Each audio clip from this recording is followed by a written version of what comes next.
दर्शक बंधु आसंता एप्रिल 6 तारिख पड़ुची राम नवमी।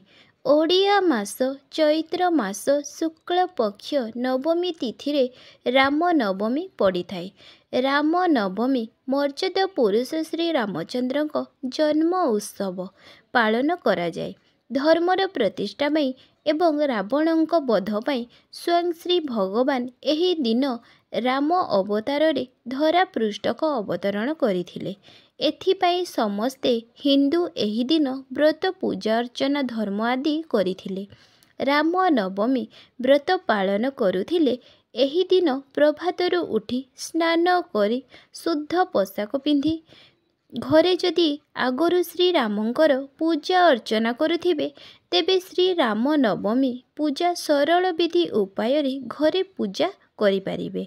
नचेत एही दिन श्री राम मंदिर को जाई दर्शन करी भोग करी व्रत मध्य करि पारिबे। घरे करिबा पई प्रथमे घर देवता मानंकु पूजा करिबे। पूजा करिबा स्थान को सफा करी एक आस्थान करिबे। कलशटिए बसई नड़िया आंबडाल रखी घट स्थापना करिबे। घरे जदि मूर्ति बा फोटो श्री रामचंद्रंकर अछि तेबे ताहा रखी राम नवमी पूजा करि पारिबे। नचेत नुआ करी मूर्ति बा फोटो किणिकी आनी करि पारिबे। जदि फोटो मूर्ति आपणक पाखरे नाही नहेले कलश किंबा घट स्थापन करी मध्य श्री राम नवमी पूजा व्रत घरे मध्य करि पारिबे।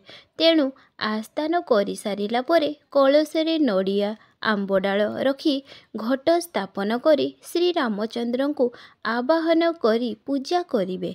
जदि फोटो रखी मूर्ति रखी पूजा करुछंती प्रथमे गंगा जल किंबा कंचामृत रे श्री रामचंद्र को स्नान कराइबे। स्नान सारिला परे आस्थान रे प्रतिष्ठा करिबे। तापरे वस्त्र परिधान करी फूल चंदन सिंदूर आदि अर्पण करिबे। दीप धूप आदि लगाई पूजा करिबे। व्रतधारी माने व्रतर संकल्प कराई पूजा करिबे। भोग पाई खीरी पूरी फल मिठा आदि प्रस्तुत करी भोग लगाई पारिबे। एही दिन व्रतधारी माने भोजन ग्रहण करिबे नाही। फल आदि ग्रहण करी रहिबे। व्रतधारी माने यथा पूर्वक पूजा करुथिले अन्य भोजन ग्रहण करिबे किंतु आमिष किंबा उषुना भात ग्रहण करिबे नाही। भोग लगाई दीप बंदापना करी श्री रामचंद्रंक पूजा करिबे। पूजारे जदि किछि त्रुटि होइथिबो सेथिपाई क्षमा प्रार्थना करिबे। एही दिन मध्य रामंक मंदिर रे दर्शन करी पूजा अर्चना मध्य करंती।